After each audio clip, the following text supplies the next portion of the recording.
Pemerintahan Donald Trump terus disorot usai perang dengan Iran tak kunjung selesai. Di dalam negeri, Kongres AS menyoroti soal anggaran untuk melanjutkan perang.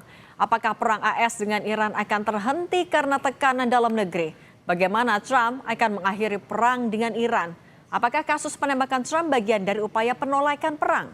Kita bahas bersama Guru Besar Hukum Internasional UI Hikmahanto Juwana dan peneliti Asian Middle East Center Pizarro Gozali. Selamat petang semuanya. Selamat Selamat petang, petang, Cindy, Cindy, terima Prof. kasih. Hikmanto. Bang Pizarro, kalau penolakan kritik dari dalam negeri Amerika Serikat kan sebenarnya kita sudah dengar dari beberapa waktu lalu. Tapi ketika lebih serius Iya. lagi, lebih tegas dari parlemen, apakah ini bakal dipertimbangkan, bakal didengar sama Trump? Iya, bahkan kalau kita lihat Cindy ya, desakan untuk menghentikan perang ataupun mengevaluasi perang itu tidak hanya datang dari Demokrat. Kita lihat bahkan sayup-sayup ada kritikan juga dari internal Partai Republik walaupun itu bukan dominan. Tapi menurut saya ini perlu kita highlight secara serius ya. Misalkan beberapa anggota senator yang mengatakan bahwa seharusnya Amerika Serikat tidak lagi memperpanjang perang tanpa persetujuan Kongres. Itu dikatakan oleh senator Partai Republik ya John Curtis ya ketika perdebatan mengenai apakah perang ini dilanjutkan atau tidak itu mengemuka. Kemudian juga lagi ada Brian Mess yaitu anggota DPR Amerika Serikat yang mengatakan bahwa dia menghitung kalkulasi ekonomi yang akan ditanggung oleh Amerika Serikat ketika perang ini terus berlanjut seperti itu. Jadi menurut saya ada perdebatan yang sangat serius sekarang terjadi di internal Amerika Serikat terkait tentang kelanjutan perang. Tetapi Cindy kita harus melihat ya presiden-presiden dari pemerintahan Amerika Serikat sebelumnya seringkali mereka tetap melaksanakan perang, mereka tetap melakukan invasi walaupun tenggat 60 hari di Kongres itu sudah lewat gitu. Misalkan Bill Clinton ya, dia melakukan serangan kepada Serbia walaupun 60 hari tadi jatah Kongres itu kemudian itu juga ditabrak oleh dia dan dia berkelit bahwa dia tidak melakukan perang secara penuh di Serbia dalam isu Kosovo tetapi hanya melakukan serangan secara terbatas.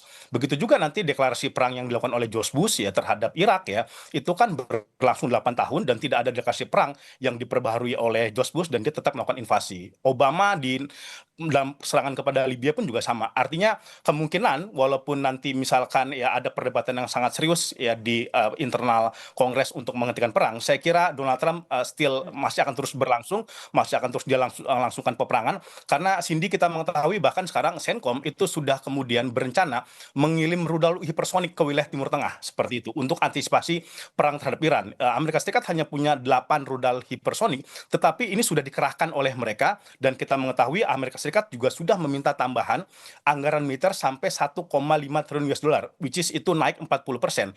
Saya kira ada opsi memang yang sekarang sedang dipaksakan oleh Donald Trump untuk kembali melakukan serangan kepada wilayah Iran ya, baik dengan restu Kongres ataupun tidak dengan restu Kongres. Walaupun mungkin Oke. saja nanti karena masih Republik itu tetap diberikan approval itu dari Kongres. Oke, kalau misalnya ternyata Trump juga tidak begitu mendengarkan kecaman dari parlemen, Prof. Hikmahanto, menurut Anda apa yang bakal digunakan oleh Trump untuk melawan tekanan politik dalam negeri itu?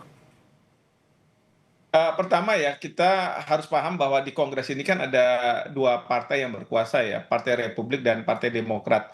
Kalau tadi yang ditayangkan itu dan sangat kritis gitu ya, membuat pertanyaan-pertanyaan itu, saya lihat itu semua dari Partai Demokrat. Artinya memang sebagai partai oposisi, mereka akan sangat kritis terhadap kebijakan yang dilakukan oleh pemerintahan Trump. Ini belum tentu merupakan pandangan dari Partai Republik. Nanti pada waktu katakanlah kalau memang ada voting, apakah diberikan approval atau tidak, nanti kita harus lihat ya bagaimana dari Partai Republik dengan Partai Demokrat ini. Memang ada satu dua yang membelot, tetapi biasanya nggak akan signifikan. Nah, itu yang pertama yang kita perlu pahami. Tapi kedua, eh, memang apa yang disampaikan oleh teman-teman di Partai Demokrat itu, mereka mengatakan bahwa ini kan biaya membumbung dan lain sebagainya itu sebenarnya suara dari rakyat di Amerika Serikat dan mereka merasa tersalurkan dan kalau mereka ini merasa tersalurkan nanti bulan November ada midterm election. Nah, midterm election ini yang akan menentukan apakah Kongres di Amerika Serikat itu akan tetap dikuasai oleh Partai Republik atau nantinya akan berubah dikuasai oleh Partai Demokrat. Ya, itu yang kedua. Yang ketiga, sebenarnya Trump ketika sekarang dia mau melanjutkan atau tidak melanjutkan, itu kan harus lihat dari bagaimana publik di Amerika Serikat melihatnya. Nah, yang saya tahu approval rating dari Presiden Trump itu semakin lama semakin turun. Sehingga peristiwa penembakan yang dilakukan oleh Cole itu mungkin saja dimanfaatkan untuk bagaimana bisa menaikkan approval rating itu. Tetapi yang jadi masalah yang saya lihat di sosial media di Amerika Serikat, justru mereka tidak percaya dengan versi dari pemerintah. Mereka mencoba mengatakan bahwa ini banyak kejanggalan-kejanggalan yang ada. As if ini sandiwara saja, stage gitu ya, disandiwarakan gitu. Nah, ini menunjukkan bahwa Trump ini saat sekarang ini dia harus punya exit strategy bagaimana dia bisa keluar dari perang ini. Karena perang ini kalau dilanjutkan terus dikhawatirkan bahwa Iran akan tetap bertahan dan itu akan mengeluarkan banyak biaya. Tapi di lain sisi Trump tentu tidak mau kehilangan muka, terutama kehilangan muka di dalam negerinya. Nah, oleh karena itu sekarang ini diupayakan berbagai hal exit strategy yang masyarakat di Amerika tidak percaya. Bahkan kalau misalnya soal minyak yang membumbung tinggi, Trump kan mengatakan sudah sesumbar. Amerika nggak butuh kok minyak dari Timur Tengah, dari negara Teluk. Tapi Oke. masalahnya pelaku usaha di sana kan melihat harga minyak dunia dan dia gunakan itu sebagai patokan. Nah, ini Nah, yang jadi permasalahan.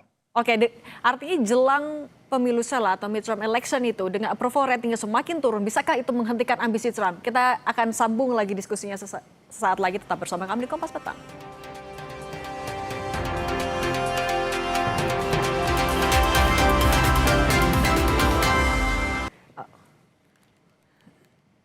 Saudara, rekaman serangan Hizbullah terhadap kendaraan Hummer milik tentara Israel terjadi di kota Al-Bayada, Lebanon Selatan pada 29 April lalu melalui serangan udara. Sebuah pernyataan dari pemimpin tertinggi Iran, Ayatollah Mojtaba Khamenei, dibacakan di televisi pemerintah pada Kamis lalu. Mojtaba memuji babak baru untuk Teluk dan Selat Hormuz. Bismillahirrahmanirrahim. Salah satu anugerah tak ternilai dari Allah Subhanahu wa taala bagi bangsa-bangsa muslim di kawasan kita, khususnya rakyat terhormat Iran yang Islami, adalah berkah Teluk Persia. Sebuah anugerah yang melampaui sekadar hamparan air yang telah membentuk bagian dari identitas dan peradaban kita, serta selain menjadi titik penghubung antarbangsa, telah menciptakan jalur vital dan unik bagi ekonomi global di Selat Hormuz dan berlanjut hingga ke Laut Oman. Aset strategis ini telah membangkitkan keserakahan banyak iblis selama berabad-abad serta menjadi catatan sejarah agresi berulang oleh pihak asing dari Eropah dan Amerika. Dengan pertolongan dan kekuatan Tuhan, masa depan kawasan Teluk Persia yang gemilang akan menjadi masa depan tanpa Amerika yang mengabdi pada kemajuan, kenyamanan dan kesejahteraan bangsa-bangsanya. Kita lanjutkan tadi dialog dengan Bang Pizarro dan Prof. Hikmahanto.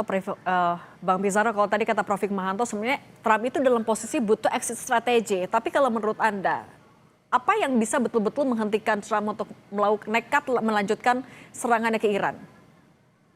Ya, Cindy, kita mengetahui sekarang Trump sangat intens sekali dengan Kongres ya untuk mendapat persetujuan perang setelah deadline besok ya untuk waktu Jakarta itu berakhir dalam masa 60 hari. Jadi sekarang Trump sangat intens sekali diskusi dengan Kongres untuk dia mendapatkan otorisasi seperti itu. Kedua, Trump kita jangan lupa juga kemarin dia juga sedang melakukan hubungan yang sangat kuat, komunikasi yang sangat kuat dengan Centcom, dengan pasukan-pasukan infanterinya untuk kemudian ada opsi akan melakukan serangan kembali kepada Iran. Saya kira ini akan menjadi exit strategi oleh Donald Trump ya, dengan skenario pertama dia akan melakukan serangan cepat tetapi kuat ya yang akan dilakukan kepada Iran. Jadi dia akan mengklaim kemenangan sepihak dengan telah memberikan serangan yang kuat, yang cepat kepada Iran. Apapun hasilnya itu menjadi salah satu dasar dia untuk mengklaim kemenangan dan kemudian dia bisa keluar dari situ seperti itu.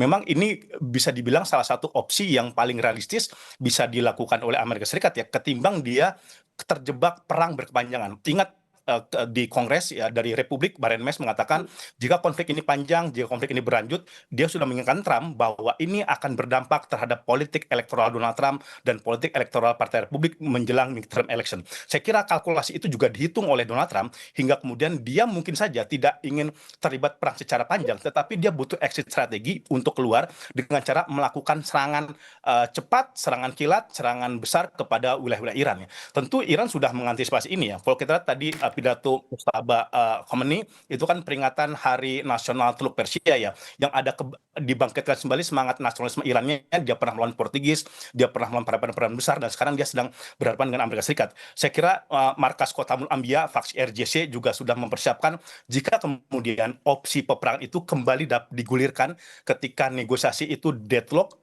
buntu, ini bukan tidak mungkin eskalasi ini akan terus berlanjut. Tinggal kemudian pilihannya akan sangat sulit bagi saya untuk Donald Trump, karena semakin Iran ditekan, semakin Iran diinvasi, semakin Iran akan bertahan. Dan bahkan kalau kita lihat sekarang Iran itu sangat bersatu ya, masyarakatnya, IRGC-nya, kemudian faksi diplomatnya. Kemarin dia turun berbondong-bondong di Teheran, membawa rudal dan segala macam ya. Menurut saya itu pesan dari Teheran kepada Washington bahwa mereka itu solid, bahwa mereka itu bersatu. Berbeda dengan diskusi di Kongres ya dalam 2 hari ini ya, betapa keterpecahan begitu sangat kuat dari Demokrat yang menghantam Peter Hegseth dengan begitu sangat kuat gitu ya, dan kemudian mencoba menekan Kongres untuk tidak memberikan otorisasi kepada Donald Trump untuk melanjutkan perang gitu, dan juga ada multitafsir apakah perang 60-an itu berakhir besok karena ada minus di senjata selama 2 pekan dan bukan tidak mungkin akan berlanjut. Oke, kalau misalnya salah satu strategi yang dipertimbangkan adalah tetap melakukan serangan, Prof. Hikmahanto, sebenarnya menurut Anda tekanan seperti apa lagi yang harus dilakukan dari dalam negeri Amerika Serikat agar Trump benar-benar mau mendengarkan dampaknya untuk pemilu dalam waktu dekat ini? Nanti apakah artinya sudah bisa dibaca? Ya, yang pasti adalah bagaimana reaksi dari publik di Amerika Serikat. Ya, karena reaksi dari publik ini sangat diperhatikan betul oleh Trump. Itu yang pertama. Yang kedua, tekanannya itu adalah dari bursa.